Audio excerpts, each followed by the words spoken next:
I taught my nephew about animal cruelty while babysitting, but his parents accused me of brainwashing him, and now my entire family is against me. My brother-in-law won't let me see the kid anymore, and my husband is caught in the middle of this mess, so I had to step back completely.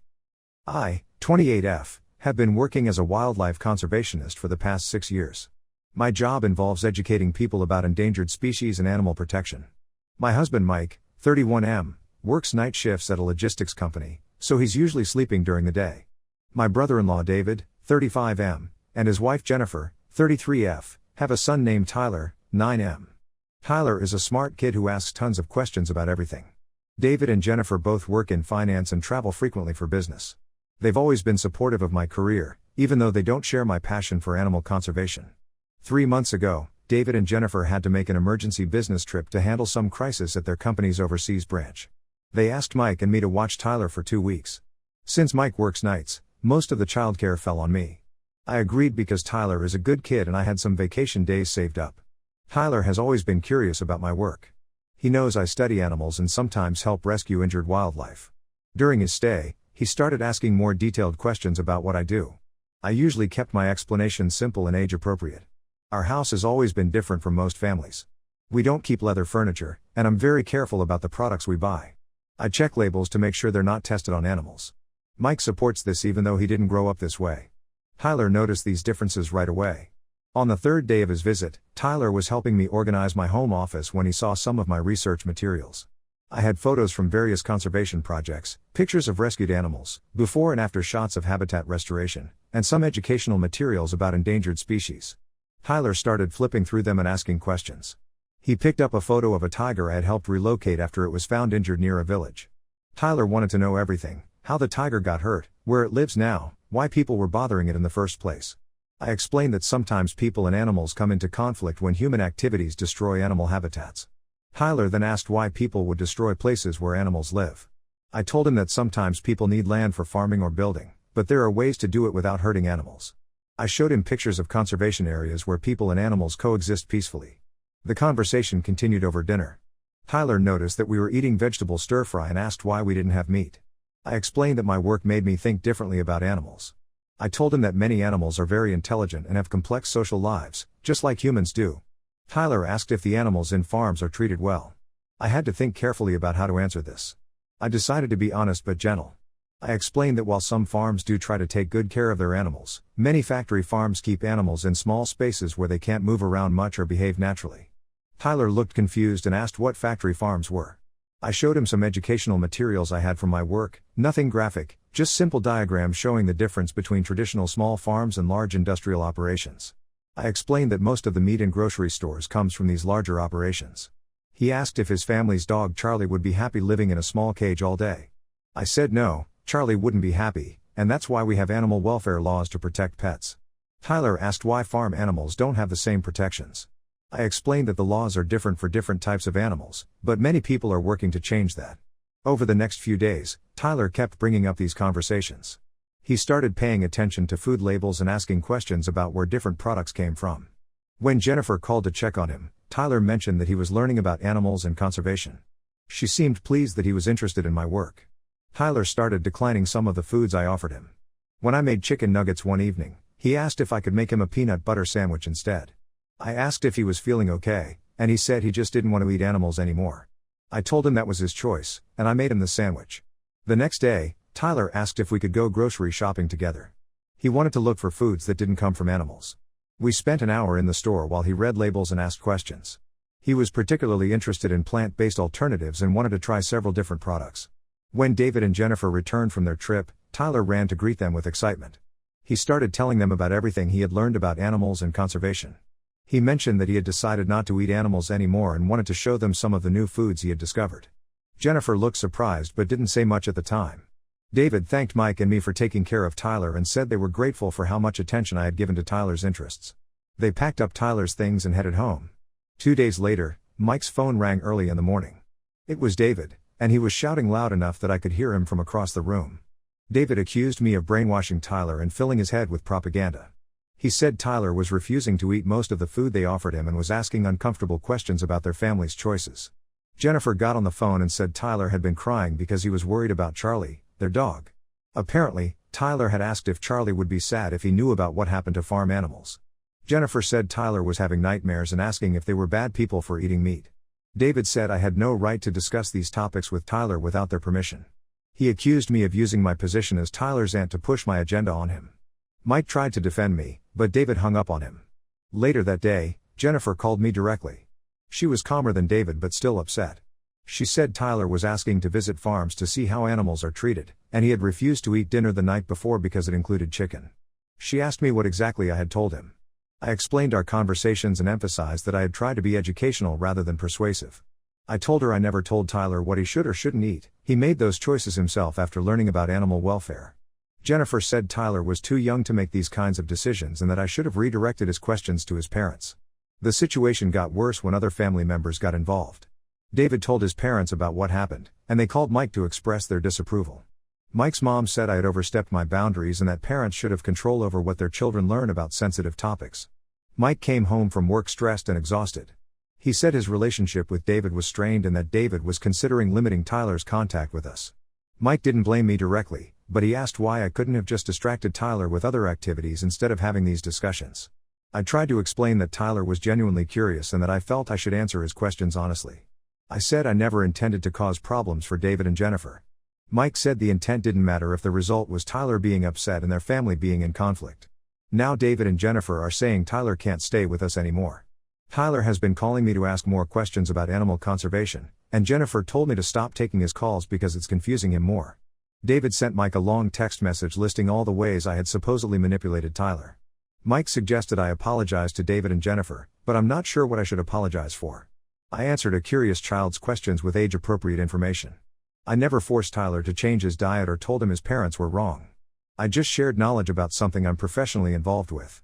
Some family members are taking David and Jennifer's side, saying children Tyler's age are too impressionable and that I should have known better. Others think David and Jennifer are overreacting and that education is never wrong. I'm starting to question whether I handled this situation appropriately. Maybe I should have been more careful about what topics I discussed with Tyler. But I also believe children deserve honest answers when they ask genuine questions about the world around them. The whole family is divided now, and Tyler is caught in the middle. David and Jennifer are considering moving to another city partly because they're tired of dealing with this conflict. Mike is barely speaking to his brother, and family gatherings have become uncomfortable for everyone. Ida for teaching Tyler about animal welfare and conservation, even though it led to him making dietary choices that upset his parents. Update 1: The situation has gotten much more complicated than I expected. After I posted originally, several people suggested I reach out to David and Jennifer to try to resolve things. I decided to write them a letter explaining my perspective and apologizing for not communicating with them before having detailed conversations with Tyler. I sent the letter by email and included some of the professional resources I use when educating children about conservation. I wanted to show them that these topics can be discussed in age-appropriate ways without causing distress. I also offered to help them navigate Tyler's questions and concerns. Jennifer responded first. She thanked me for the letter and said she appreciated that I was trying to make things right. However, she revealed something that completely changed my understanding of the situation. She told me that David's reaction wasn't just about Tyler's dietary changes. David has been struggling with some personal issues that I wasn't aware of. His company has been downsizing, and he's been worried about job security for months. The emergency business trip wasn't actually for a crisis. David had been called in for performance reviews and was trying to save his position. Jennifer said he's been under enormous stress and felt like he was failing as a provider for his family. When Tyler started rejecting the foods David bought and asking difficult questions about their family's choices, David interpreted it as another sign that he was failing as a father. Jennifer explained that David grew up in a household where questioning authority was discouraged, and he saw Tyler's new interests as disrespectful. Jennifer also revealed that Tyler's nightmares weren't just about farm animals. Tyler had overheard David and Jennifer arguing about money and David's job situation. Tyler was already anxious about his family's stability, and learning about animal suffering had added another layer to his worries about the world being an unsafe place. I felt terrible when I learned this. I had no idea that David was going through such a difficult time or that Tyler was already dealing with family stress. Jennifer said she hadn't told me earlier because David was embarrassed about his work situation and didn't want extended family to know. Jennifer asked if I would be willing to talk to Tyler about his concerns. She said Tyler had been asking to call me, and she thought it might help if I could address some of his worries directly. I agreed immediately. When I called Tyler, he sounded different from the enthusiastic boy who had stayed with us. He asked if animals in the wild were safe and whether people were going to destroy all the forests. He also asked if his family was in trouble and whether his parents were angry with him for asking questions. I spent a long time talking with Tyler about both topics. I explained that while there are challenges in wildlife conservation, there are also many success stories where people have worked together to protect animals and their habitats. I told him about conservation programs where communities have found ways to prosper while also protecting wildlife. Regarding his family situation, I told Tyler that adults sometimes have disagreements and stress, but that doesn't mean he's in trouble or that anyone is angry with him for being curious. I explained that asking questions is how we learn, and that smart people like him should never stop being curious about the world. Tyler asked if he had to eat meat to make his parents happy. I told him that families can have different preferences and that it's possible to find solutions that work for everyone. I suggested he talk to his parents about trying some of the plant-based foods we had discovered together, and maybe they could find options that the whole family would enjoy. After talking with Tyler, Jennifer called me back. She said Tyler seemed much calmer and had asked if they could try some of the foods he had liked at our house. Jennifer admitted that she had been curious about some of the plant-based products Tyler had mentioned, especially since her doctor had recently recommended she reduce her cholesterol intake. However, David was still resistant to any changes. Jennifer said he saw any accommodation to Tyler's new preferences as giving in to what he considered manipulation. David had been buying Tyler's favorite foods from before his stay with us and getting frustrated when Tyler didn't want to eat them. The conflict came to a head last weekend during a family barbecue at Mike's parents' house. David brought burgers and hot dogs for everyone, including Tyler. When Tyler politely asked if there were any other options, David announced loudly that Tyler was going through a phase because his aunt had filled his head with nonsense. Mike's dad sided with David and said children shouldn't be allowed to dictate family meals. Mike's mom started talking about how difficult children have become these days and how parents need to be more firm. Tyler started crying and asked to call me. Jennifer stood up for Tyler and said he wasn't being difficult, just expressing preferences based on things he had learned. This led to a huge argument between Jennifer and David in front of the whole family. David accused Jennifer of enabling Tyler's behavior and said she was undermining his authority as a father. The argument escalated when Jennifer mentioned David's work stress and suggested that maybe he was taking his frustrations out on Tyler. David became furious that Jennifer had discussed their private business with me and stormed out of the barbecue with Tyler. Mike told me about this later, and he was upset that our family gatherings had become so tense. He said David had texted him afterwards saying that Tyler wouldn't be attending any more family events where I was present. Mike's parents agreed with this decision and said it would be better for family harmony. Jennifer called me the next day and apologized for David's behavior. She said they had a long conversation after the barbecue, and David had admitted that he was struggling with feeling like he had lost control over everything in his life. Jennifer said David was considering getting help for his stress, but he was still adamant that Tyler needed to return to his previous eating habits. The most surprising development came 2 days ago. Tyler called me from Jennifer's phone and asked if I could help him with a school project about endangered species. Jennifer had told Tyler's teacher about his interest in conservation, and the teacher had suggested Tyler could give a presentation to his class. Tyler wanted to focus on success stories where conservation efforts had saved animals from extinction. He was excited about the project and said several of his classmates had expressed interest in learning more about wildlife protection. His teacher had even invited me to speak to the class if I was available. Jennifer said Tyler's enthusiasm for the project had reminded her why she initially appreciated his interest in my work. She asked if I would be willing to help Tyler with his presentation, but she wanted to make sure David was comfortable with it first. I'm waiting to hear back from them about the school project. Part of me is hopeful that this could be a way to rebuild bridges with David and show him that Tyler's interests can be channeled in positive directions. But I'm also worried that David will see this as further evidence that I'm influencing Tyler inappropriately. The whole situation has made me realize how complex family dynamics can be and how my actions can have unintended consequences even when my intentions are good. Update 2: David agreed to let me help Tyler with his school presentation, but with strict conditions. I could only provide factual information about conservation success stories, and I wasn't allowed to discuss anything related to farming or food production. David also insisted that he would be present for any conversations I had with Tyler about the project. The presentation went better than expected. Tyler chose to focus on the recovery of bald eagle populations in North America and the successful reintroduction of wolves to Yellowstone National Park. His classmates were engaged, and several teachers stopped by to listen. Tyler's confidence grew throughout the presentation, and he handled the questions from other students really well. David attended the presentation and seemed genuinely proud of Tyler's work. Afterwards, he thanked me for helping Tyler prepare and admitted that he could see how my professional knowledge was valuable for educational purposes. It felt like progress, even though our relationship was still tense. However, things took an unexpected turn the following week. Tyler's teacher contacted Jennifer to discuss Tyler's academic performance. Tyler had been doing excellent work in science class, but his grades in other subjects had been declining. The teacher was concerned because Tyler seemed distracted and had been having trouble focusing on assignments. When Jennifer talked to Tyler about his grades, he revealed something that shocked both his parents. Tyler told Jennifer that he had been researching animal welfare topics online using the school's computers during lunch breaks. He had discovered websites and videos that were much more graphic and disturbing than anything I had shown him. Tyler had seen footage of factory farms and slaughterhouses that was completely inappropriate for a child his age. He had also found information about animal testing and wildlife poaching that had upset him deeply. Tyler said he couldn't stop thinking about what he had seen and was having trouble sleeping. Jennifer immediately contacted the school to report that Tyler had accessed inappropriate content, but the damage was already done. Tyler had been carrying this disturbing information alone for weeks, trying to process images and concepts that even adults find difficult to handle. David was furious when he learned about this, but his anger was directed at me rather than the school's inadequate internet filtering. He accused me of starting Tyler down this path and claimed that Tyler wouldn't have sought out this information if I hadn't introduced him to animal welfare concepts in the first place. The situation got worse when Tyler started asking his classmates if they knew about factory farming. Tyler's teacher called Jennifer because other parents had contacted the school about their children coming home with disturbing questions about animal treatment.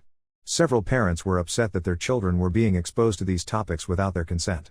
One parent complained to the school principal, claiming that Tyler was traumatizing other children with graphic descriptions of animal suffering. The principal had to send a letter to all parents explaining that the school would be implementing stricter internet monitoring and asking parents to discuss appropriate research methods with their children. David blamed me for this entire chain of events. He said Tyler had never shown interest in these topics before staying with us, and now Tyler was disrupting his classroom and upsetting other families.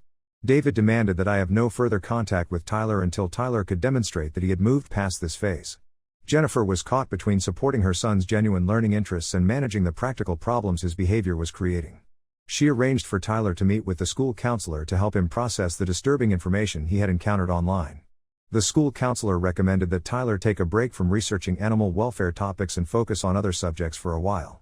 The counselor also suggested that if Tyler continued to pursue these interests, he should do so with appropriate adult supervision and age-appropriate materials. Mike started receiving complaints from other family members about Tyler's behavior at school. Mike's parents said other families in their social circle were talking about the situation, and they were embarrassed by the attention it was drawing to our family. They suggested that I should apologize publicly for my role in creating this problem. The pressure from family members led to another confrontation between Mike and me. Mike said he supported my right to share my professional knowledge, but he felt I should have anticipated that Tyler might seek out additional information on his own. He suggested that I should have warned David and Jennifer about this possibility. I tried to explain that I had no way of predicting Tyler would access inappropriate content at school, but Mike said that working with children requires thinking ahead about potential consequences. He pointed out that I regularly give educational presentations to school groups, so I should have professional experience with these situations. The conflict reached a breaking point during Tyler's birthday party. Jennifer had planned a small celebration with just family members, and she initially included Mike and me on the guest list. However, David insisted that I shouldn't attend because Tyler might bring up animal welfare topics in front of other relatives. Mike went to the party without me, which hurt more than I expected. He came home and described how awkward the event had been, with family members asking where I was and why I wasn't celebrating Tyler's birthday. Tyler had apparently asked Mike several times when I was coming and seemed confused by the explanations he received. Jennifer called me after the party to apologize for excluding me. She said Tyler had asked her privately why I wasn't there and whether I was angry with him. Jennifer told Tyler that adults sometimes need space to work out their disagreements, but Tyler seemed to interpret this as confirmation that he had done something wrong. The most troubling development came when Tyler started showing signs of anxiety about other topics. Jennifer told me that Tyler had become worried about climate change, pollution, and various other environmental issues. He was asking whether the world was going to end and whether animals would all become extinct. Tyler's teacher noted that he seemed withdrawn in class and wasn't participating in group activities the way he used to. Several of Tyler's friends told their parents that Tyler had been talking about sad things during recess, and they didn't want to play with him anymore. Jennifer asked if I would be willing to talk to Tyler about focusing on positive aspects of conservation work rather than dwelling on problems. She thought my perspective as someone who works on solutions rather than just identifying problems might help Tyler develop a more balanced view. However, David refused to allow any contact between Tyler and me. He maintained that Tyler needed to completely disconnect from animal welfare topics in order to return to normal childhood concerns. David started monitoring Tyler's internet access at home and asked Tyler's teacher to redirect him away from science topics that might trigger his anxieties. The situation has left me questioning whether I'm suited to interact with children about conservation topics at all. Maybe my professional focus on animal welfare makes it impossible for me to discuss these subjects in truly neutral ways. Maybe David is right that I unconsciously influenced Tyler toward particular conclusions rather than just providing information. Update 3: I made the decision to step back completely from Tyler's life for now. After talking with several colleagues who work in environmental education, I realized that I might have been too focused on my own perspective as a conservation professional and not enough on Tyler's development as a child. Jennifer supported this decision, though she said Tyler still asks about me regularly. She's been working with Tyler's school counselor to help him process his anxieties about environmental issues in healthier ways. The counselor has connected Tyler with age-appropriate books and activities that focus on positive conservation actions rather than problems. David has been attending counseling sessions to deal with his work stress and family pressures. Jennifer told me that he's been more patient with Tyler lately and has found ways to channel Tyler's interests into activities they can do together. They've been visiting local nature centers and hiking trails, which gives Tyler opportunities to observe wildlife without exposing him to disturbing information. Tyler's grades have improved, and he's been participating more normally in school activities. His teacher says he still shows strong interest in science subjects, but he's no longer seeking out inappropriate content or sharing disturbing information with classmates. Tyler has made new friends in his class and seems to be enjoying typical 9-year-old activities again. The family relationships have stabilized somewhat, though things are still not back to normal. David and Mike have resumed talking regularly, but David still doesn't want me at family gatherings where Tyler is present. Mike's parents have stopped making comments about the situation, but they haven't invited me to recent family events either. Mike and I have had to adjust to attending family functions separately, which has been awkward for both of us. Mike says he understands David's position, but he wishes there was a way for everyone to move forward together. He's been trying to rebuild his relationship with David while also supporting me. I've made some changes in my professional approach based on this experience. I now include more guidance for parents when I work with school groups, and I always send home information sheets that help families continue conversations about conservation topics appropriately. I've also developed better strategies for identifying when children might be seeking out information that's too advanced for their age. The ironic outcome is that Jennifer has become more interested in environmental issues since this whole situation began. She's been reading about sustainable living practices and has made some changes to their household routines. She's started buying organic produce and has reduced their family's use of single-use plastics. Jennifer joined a community group focused on local environmental projects, and she's been volunteering for park cleanup events. She says these activities help her feel like she's contributing to solutions rather than just worrying about problems. She's also found that physical outdoor activities help Tyler stay connected to nature in positive ways. David remains skeptical about environmental activism, but he's been supportive of Jennifer's new interests as long as they don't become sources of family conflict. He's even participated in some of the park cleanup events, though Jennifer says he does it more to spend time with the family than out of environmental concern. Tyler has started showing interest in becoming a park ranger when he grows up.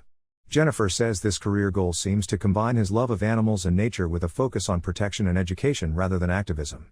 Tyler has been reading books about different national parks and learning about the history of conservation programs.